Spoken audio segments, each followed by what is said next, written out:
stretch.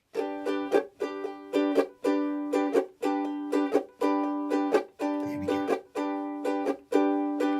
How did I know that everything would seem so clear when I saw you standing here, fresher than the sweetness in water?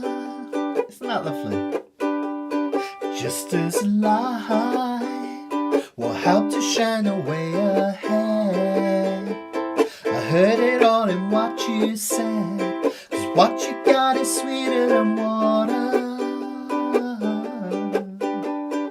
Let me take you there, let me sing my song, 'cause now you know I'm where I belong. How did I know the thoughts would be in your head? I could have turned away instead, but what you got is sweeter than water. Try an instrumental. Hit those solo pentatonic notes.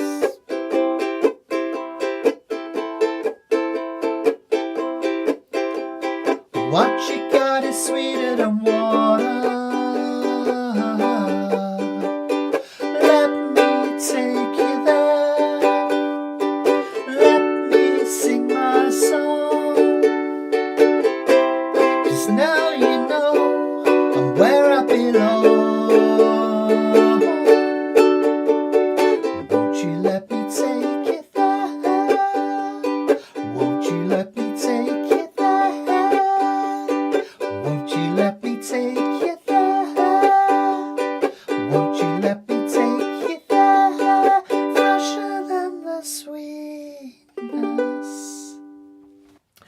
Now this one, it was actually written originally in 1970 by a band called Honeybus, but I'm going to do the kind of Gorky style one because it works so well on ukulele.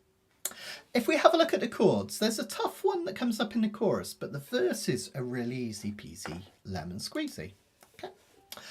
What we're going to do is just that up and down strum again.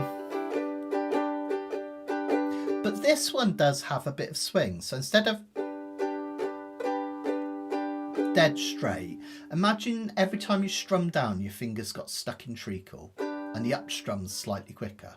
1 and 2 and 3 and 4 and 1 and 2 and 3. Just like that, up and down. Okay. And just like before, we're going to count these measures in 4/4 timing. It's common time this one, so we just count them in 4/4 again. That will make it sound like this. If I'll do a verse because the intro is just G over and over. 1, 2, 3, 4. 1, 2, 3, 4. 1, 2, 3, 4. C, A minor, C, back to G. Join in with me. I'll count it along for you. G, 2, 3, 4. G, 2, 3, 4. C, 2, 3, 4. A minor, 2, 3, 4. C, 2, 3, 4. C, 2, 3, 4. G, 2, 3, 4. Notice even though it's got an A minor chord in it, it's a little bit more upbeat than the last one that we did in terms, doesn't feel quite so sad as the last song. And that's because the 2 chord, the A minor, is often what I call the pop-tastic minor. It doesn't sound particularly sad, even though it's a minor chord. And in fact, you can test that. If you play between a G and an A, or G and an A minor, I should say, notice it doesn't sound kind of dark. It sounds quite upbeat. Whereas when I do the B minor, that creates a sense of sadness. The 3 chord in any song, G, A, B, B minor, has a real sad sound to it. So even though that minor chord comes in, it's just a touch of melancholy. Other than that, it's just a 1-4-1 song, just G, C, G, which is really, really sweet.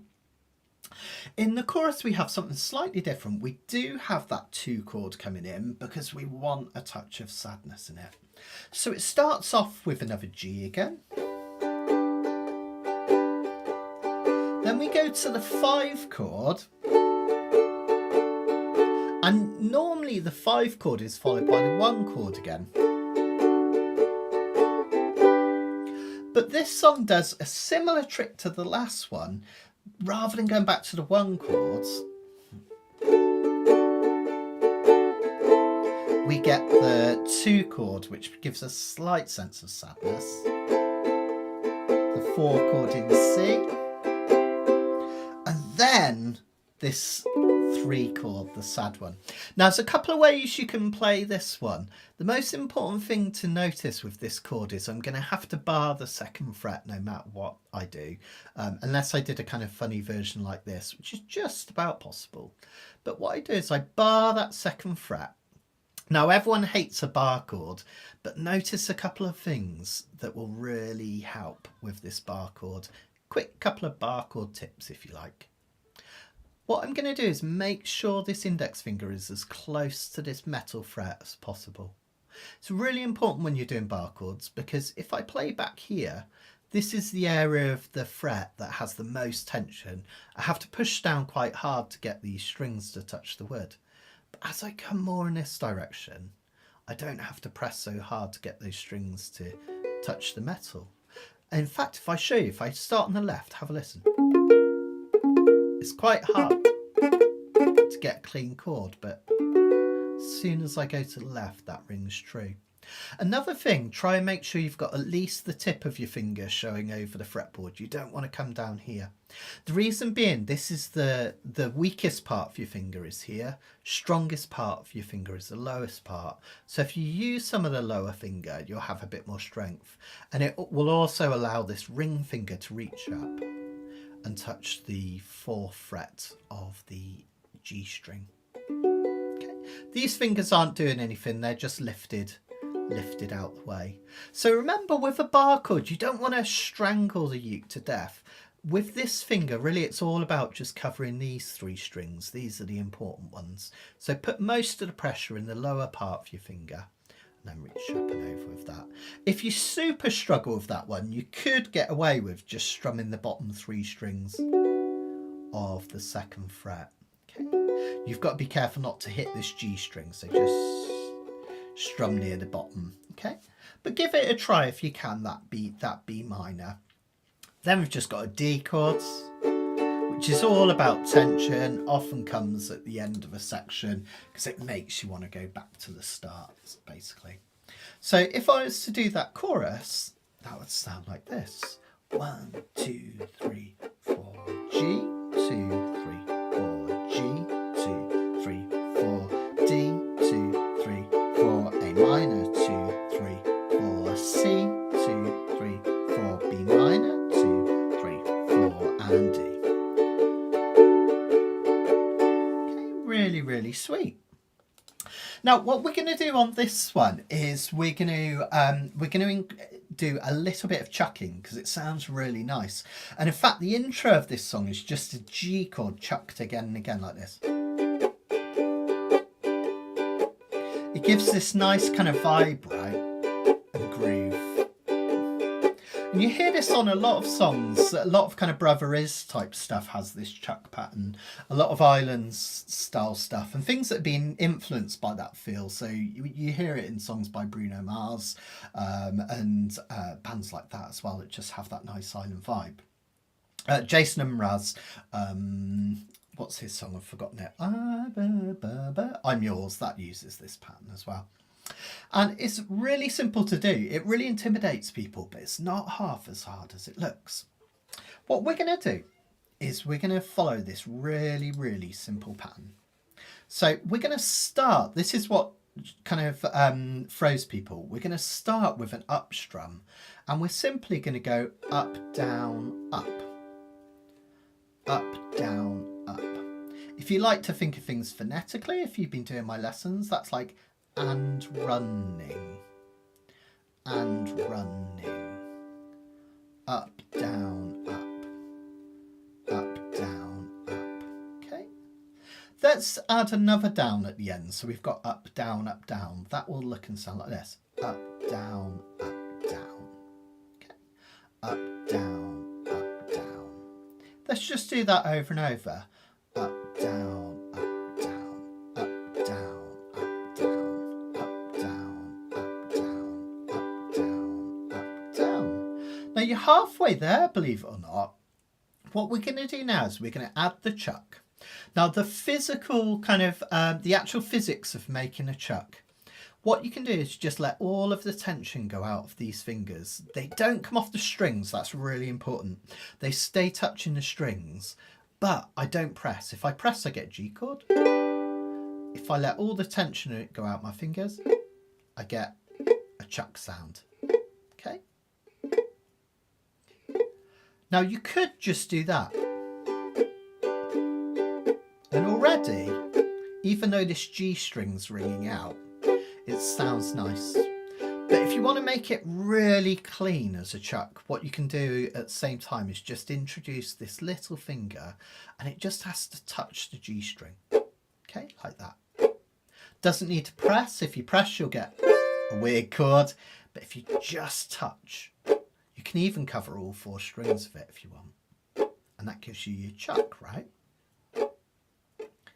Now here's the clever thing, you'll get people teaching this all sorts of ways and making it sound way more complicated than it is, because some teachers like to do that. I'm sure I've been guilty of it in the past, but we want to make it as easy as possible for you to do this, and it's not complex, it just takes practice. What you're going to do is you're going to hold down a G chord and you're going to strum up, down, up. Not too bad so far, right? Just like we were before. And then you're going to follow it with a down strum with that chuck. I'll go really slow. Up, down, up, chuck. Up, down, up, chuck. Up, down, up, chuck. Up, down, up, chuck. That's it.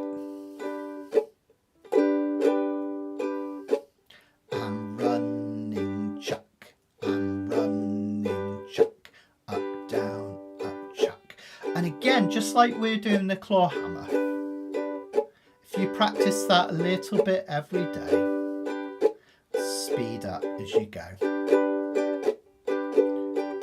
you'll get into the groove. And this is it. How would I know that everything was... We've got that rhythm. Now, if you're doing the verses and you want to chuck the whole way through, I'll probably do it without thinking about it. You can also do it on the C and A minor, just by introducing any fingers. Same on the A minor.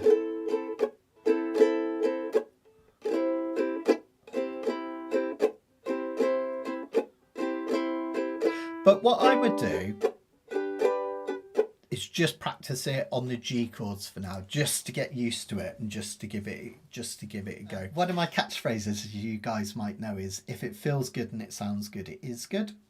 One of the debates is some people prefer to chuck with this hand.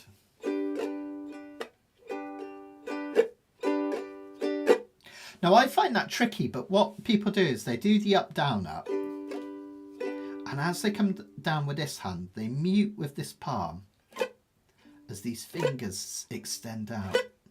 Now there's nothing wrong with this at all. The reason I prefer the using this finger to chuck is that this hand just goes up and down.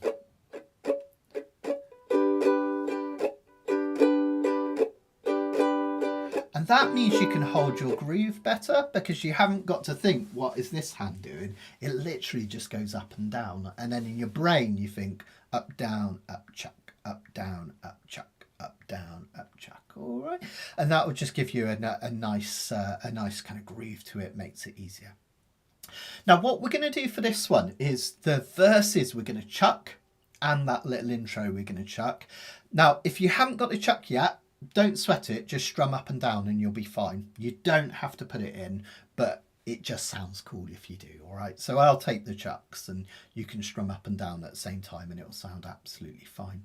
But what we're going to do is we're going to chuck in the intro and verse and the outro, and the chorus we're just going to do a normal calypso strum. That's just a down, down, up, up, down, up, down, down, up, up, down, up. You can just strum normally up and down there as well. That'll be absolutely fine. But if you want to, just a bit of a calypso strum, sometimes called the island strum.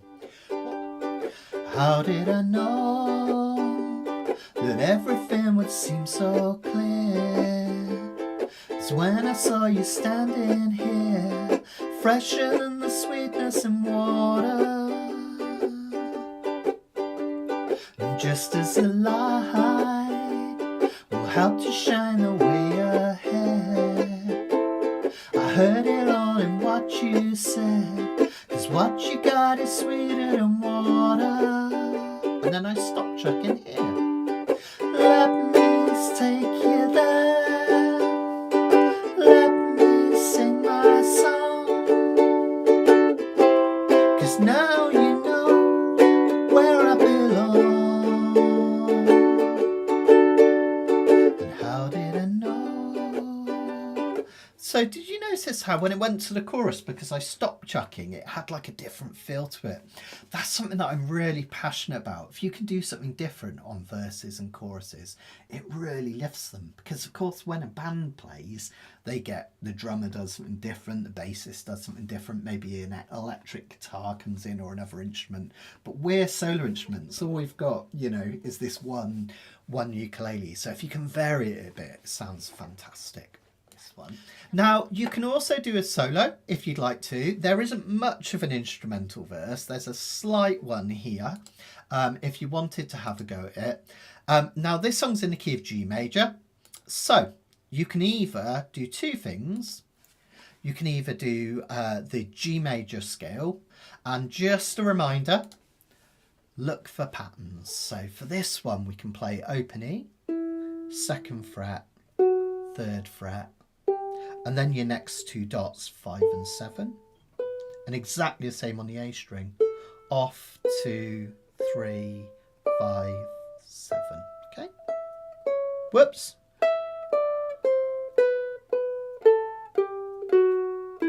Okay. And you can do these two as well. So you can do the E minor pentatonic. Start from the C string. That's 4, 7, 5, 7, 5, 7. Or you could do the G major pentatonic, which is 7, 9, 7, 10, 7, 10. Okay. So you can have a little noodle around with that. Let me just see if I can do backing.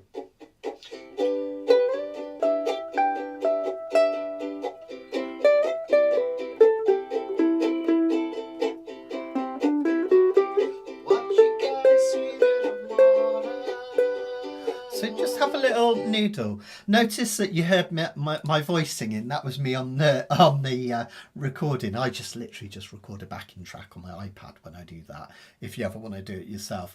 But notice that it's a very short solo, because basically you've got most of a verse,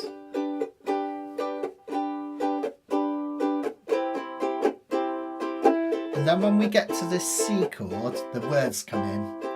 What you got is sweeter than water. And then that takes you into the next chorus. Okay, let's give this one a go then.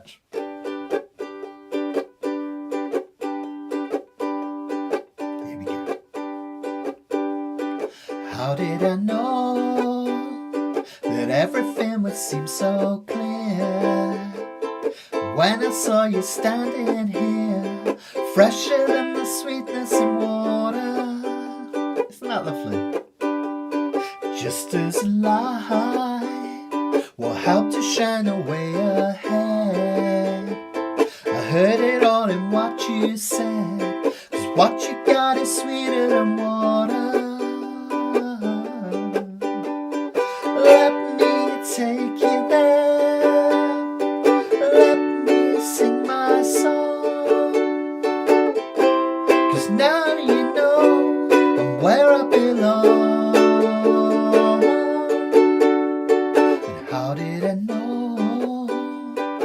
thoughts would be in your head. I could have turned away instead, but what you got is sweeter than water. Try an instrumental.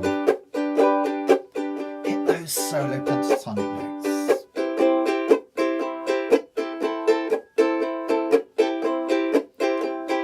What you got is sweeter than water. Let me take you there. Let me sing my song. 'Cause now you know I'm where I belong. Won't you let me take you there? Won't you let me take you there? Won't you let me take you there? Won't you